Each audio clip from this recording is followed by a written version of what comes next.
ನಮಸ್ತೆ, welcome back to my YouTube channel. ಯಾರೆಲ್ಲ ಚಾನಲ್ನ ಸಬ್ಸ್ಕ್ರೈಬ್ ಮಾಡದೆ ನೋಡ್ತಾ ಇದ್ದೀರೋ ಚಾನಲ್ನ ಸಬ್ಸ್ಕ್ರೈಬ್ ಮಾಡ್ಕೊಳ್ಳಿ. ಅದೇ ರೀತಿ ವಿಡಿಯೋ ಏನಾದರೂ ಇಷ್ಟ ಆದರೆ ವಿಡಿಯೋಗೊಂದು ಲೈಕ್ನ ಮಾಡಿ, ಮರೀದೆ ವಿಡಿಯೋನ ಕೊನೆವರೆಗೂ ನೋಡಿ. ಇನ್ನು ಇದು ಬಂದು ಇಂಡಿಪೆಂಡೆನ್ಸ್ ಡೇ ದಿನದ ಲಾಗ್ ಆಗಿರುತ್ತೆ. ನನ್ನ ಮಗಳು ಸ್ಕೂಲಲ್ಲಿ ಇಂಡಿಪೆಂಡೆನ್ಸ್ ಡೇ ಸೆಲೆಬ್ರೇಷನ್ ಇತ್ತು ಅಂತ ಹೇಳಿ ಅವಳು ವೈಟ್ ಡ್ರೆಸ್ಸಸ್ನ ತೊಗೊಂಡಿದ್ಲು. ಅದೇ ರೀತಿ ಕೆಲವೊಂದು ಫೋಟೋಸ್ನೆಲ್ಲ ತೆಗೆಸ್ಕೊಂಡು ಕ್ಲಾಸ್ಗೆ ಕರ್ಕೊಂಡು ಹೋಗಿ ಬಿಟ್ಬಿಟ್ಟು ಬಂದು.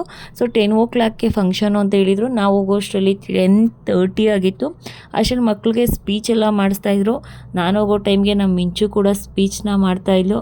ಇನ್ನು ಸ್ಪೀಚೆಲ್ಲ ಮುಗಿಸ್ಕೊಂಡಾದ್ಮೇಲೆ classes wise activities, dance, functions, ಕ್ರೀಡೋ ಪ್ರತಿಯೊಂದು ಕೂಡ ಆ್ಯಕ್ಟಿವಿಟೀಸ್ನೂ ಕೂಡ ಮಾಡಿಸ್ತಾಯಿದ್ರು. ಸೊ ನಮಗೂ ಅದನ್ನು ನೋಡ್ತಾ ತುಂಬ ಖುಷಿಯಾಯಿತು. ಮಕ್ಳುಗಳು ಡ್ಯಾನ್ಸ್ ಇರ್ಬೋದು ಪ್ರತಿಯೊಂದೂ.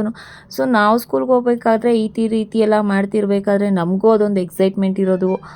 ನಾಳೆ ಫಂಕ್ಷನ್ ಇದೆ, ಹೆಂಗೆ ರೆಡಿ ಆಗಬೇಕು, ಹೆಂಗೆ ಮಾಡಬೇಕು ಏನು ಅಂತ ಹೇಳಿ. ಇವಾಗ ನಾವು ಅಲ್ಲಿ ಪೇರೆಂಟ್ಸ್ ಜಾಗದಲ್ಲಿ ಕೂತ್ಕೊಂಡು ಮಕ್ಕಳನ್ನ ನೋಡೋಕ್ಕೆ ಇನ್ನೂ ಖುಷಿ ಆಗ್ತಾಯಿತ್ತು. ಇನ್ನು ನನ್ನ ಮಗಳು ಡ್ಯಾನ್ಸ್ ಕೂಡ ಇತ್ತು. ನನ್ನ ಮಗಳನ್ನ ಬಿಟ್ಟು ಬೇರೆ ಹುಡುಗರನ್ನ ನೋಡ್ತಾಯಿದ್ದೆ. ನನ್ನ ಮಗಳು ಎಲ್ಲಿ ಮಿಸ್ ಆಗಿಬಿಟ್ಟಿದ್ದಾಳೆ ಅಂತ ನೋಡಿದ್ರೆ ನನ್ನ ಮಗಳು ಫ್ರಂಟಲ್ಲಿ ನಿಂತ್ಕೊಂಡು ಡ್ಯಾನ್ಸ್ನ ಮಾಡ್ತಾಯಿದ್ದಾಳೆ. ಇನ್ನು ಮಕ್ಕಳು ಫಂಕ್ಷನ್ಸ್ ಅಂತೂ ತುಂಬ ಅಂದರೆ ತುಂಬ ಚೆನ್ನಾಗಿತ್ತು. ಸೊ ಅದಕ್ಕೆ ಪೇರೆಂಟ್ಸು ಜೊತೆಗೆ ಟೀಚರ್ಸ್ ಕೂಡ ತುಂಬಾ ಸಪೋರ್ಟ್ನ ಮಾಡ್ತಾರೆ ಅಲ್ವಾ. ಅವರು ಆ್ಯಕ್ಚುಲಿ ಈ ಸರಿ ಫಂಕ್ಷನ್ಸ್ನ ಗ್ರ್ಯಾಂಡಾಗಿ ಮಾಡೋದು ಬೇಡ ಅಂತ ಹೇಳಿದ್ರಂತೆ. 3 days ಬ್ಯಾಕ್ ಹೇಳಿದ್ದಕ್ಕೆ ಅವರು ಅಷ್ಟು ಅರೇಂಜ್ಮೆಂಟ್ನ ಮಾಡಿಸಿದ್ರು.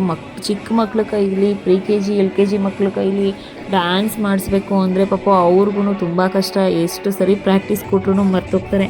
ಸೊ ಅದಕ್ಕೆ ಅವರು ಫ್ರಂಟಲ್ಲಿ ನಿಂತ್ಕೊಂಡು ಟೀಚರ್ಸು ಡ್ಯಾನ್ಸ್ನ ಕೂಡ ಮಾಡಿ ಅವ್ರಿಗೆ ತೋರಿಸ್ಕೊಡ್ತಾಯಿದ್ರು. ಆದರೂ ಒಂದು ರೀತಿ ಫಂಕ್ಷನ್ಸ್ ಅಂತೂ ತುಂಬಾ ಚೆನ್ನಾಗಿತ್ತು. ನನಗಂತೂ ಫುಲ್ಲು ಖುಷಿಯಾಯಿತು.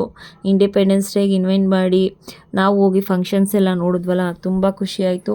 ಅದರಲ್ಲೂ ಇನ್ನೂ ಒಂದು ಖುಷಿ ಏನಂತ ಅಂದರೆ ಕೆಲವೊಂದು ರಿಂಗ್ಸಿಂದ ಮಕ್ಳುಗಳಿಗೆ ಆಟನ ಆಡಿಸಿದ್ರು. ಸೊ ಅದು ವೀಡಿಯೋ ನನ್ನ ಹತ್ರ ಎಲ್ಲೋ ಮಿಸ್ ಆಗಿರಬೇಕು ಅನಿಸುತ್ತೆ. ಕೆಲವೊಂದು ಆ್ಯಕ್ಟಿವಿಟೀಸ್ ಅಂತೂ ಸ್ಕೂಲಲ್ಲಿ ತುಂಬ ಚೆನ್ನಾಗಿ ಮಾಡಿಸ್ಕೊಟ್ರು. ಸೊ ಇಲ್ಲೊಂದಿದೆ ನೋಡಿ, ಇದೊಂದು ರಿಂಗ್ಸ್ದು ಅವ್ರು ಯಾವ ರೀತಿ ತಿರುಗಿಸ್ತಾರೆ. ಆಮೇಲೆ ಇದು ಕೋಲಾಟ. ಸೊ ನನಗಂತೂ ಪರ್ಸ್ನಲಿ ಕೋಲಾಟ ಅಂದರೆ ತುಂಬ ಇಷ್ಟ. ಇನ್ನೂ ಸ್ವಲ್ಪ ದಿನ ನನ್ನ ಮಗಳು ಸ್ವಲ್ಪ ದೊಡ್ಡ ಆದಮೇಲೆ ಕೋಲಾಟ ಪ್ರಾಕ್ಟೀಸ್ನ ಮಾಡಿಸ್ಬೇಕು. ಸೊ ನಾನೇ ಅವಳಿಗೆ ಹೇಳ್ಕೊಟ್ಟು ಕೋಲಾಟನ ಮಾಡಿಸ್ಬೇಕು ಅಂತ ಅಂದ್ಕೊಂಡಿದ್ದೀನಿ. ಸೊ ನನಗೂ ಪರ್ಸ್ನಲಿ ಕೋಲಾಟ ಅಂದರೆ ಇಷ್ಟ. ಇವಳು ಅದನ್ನು ಕಲ್ತ್ಕೋಬೇಕು, ಅದನ್ನು ಪರ್ಫಾರ್ಮ್ ಮಾಡಬೇಕು ಅನ್ನೋದು ತುಂಬ ಇಷ್ಟ. ನೋಡೋಣ ಮುಂದೆ ಆದಷ್ಟು ಟ್ರೈ ಮಾಡಿ ಅವಳನ್ನು ಕೋಲಾಟ ಕ್ಲಾಸ್ಗೆ ಹಾಕಬೇಕು. ಮಕ್ಕಳುಗಳಂತೂ ಸ್ಟ್ರೆಂತು ತುಂಬಾ ಇದ್ದರು ಕೋಲಾಟಕ್ಕೆ. ಚೆನ್ನಾಗಿ ಪ್ರಾಕ್ಟೀಸ್ನ ಮಾಡಿ ಪರ್ಫಾರ್ಮೆನ್ಸ್ನ ಮಾಡ್ತಾಯಿದ್ರು. ನೋಡ್ತಾ ಇದ್ದೀರಲ್ವ ನೀವು ಎಷ್ಟು ಚೆನ್ನಾಗಿ ಮಾಡ್ತಾಯಿದ್ದಾರೆ ಅಂತ.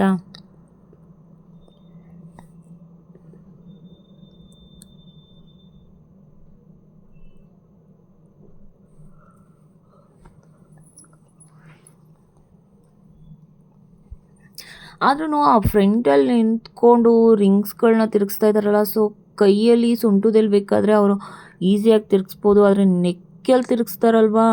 ಸೊ ಅದನ್ನು ನೋಡಂತೂ ನನಗಂತೂ ತುಂಬಾ ಆಶ್ಚರ್ಯ ಆಯಿತು. ಅಷ್ಟು ಇದಾಗಿ ಪ್ರಾಕ್ಟೀಸ್ ಇಲ್ಲದೆ ಹೆಂಗೆ ತಿರುಗಿಸ್ತಾರೆ ಅಪ್ಪ, ಅದು ನೋಡ್ತಾ ಇದ್ದಂತೆ. ಈಗಿನ ಮಕ್ಕಳುಗಳು ಎಷ್ಟು ಟ್ಯಾಲೆಂಟ್ ಇದ್ದಾರಲ್ವಾ. ಒಂದು ಸರಿ ತೋರಿಸಿದ್ರೆ ಅದನ್ನು ಯಾವ ರೀತಿ ಮಾಡ್ತಾರೆ ಅನ್ನೋದಕ್ಕೆ ಈ ಮಕ್ಕಳೇ ಬೆಸ್ಟ್ ಎಕ್ಸಾಂಪಲ್ ಅಂತ ಹೇಳ್ಬೋದು.